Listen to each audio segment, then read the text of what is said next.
নমস্কার। একটি মোরগের কাহিনী, কবি সুকান্ত ভট্টাচার্য। একটি মোরগ হঠাৎ আশ্রয় পেয়ে গেল বিরাট প্রাসাদের ছোট্ট এক কোণে, ভাঙা প্যাকিং বাক্সের কাদায় আরো দু তিনটি মুরগির সঙ্গে। আশ্রয় যদিও মিলল, উপযুক্ত আহার মিলল না। সুতীক্ষ্ণ চিৎকারে প্রতিবাদ জানিয়ে গলা ফাটালো সেই মোরগ ভোর থেকে সন্ধে পর্যন্ত। তবুও সহানুভূতি জানালো না সেই বিরাট শক্ত ইমারত। তারপর শুরু হলো তার আস্তা করে আনাগোনা।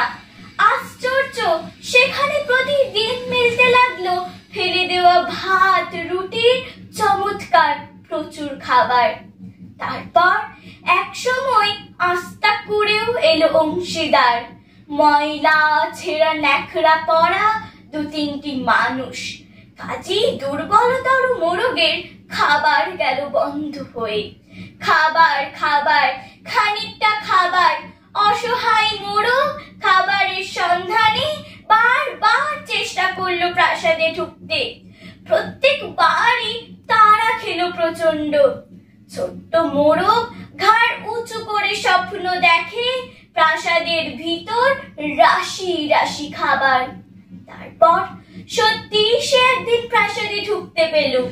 একেবারে সোজা চলে এলো ধপধপে সাদা দামি কাপড়ে ঢাকা খাবার টেবিলে।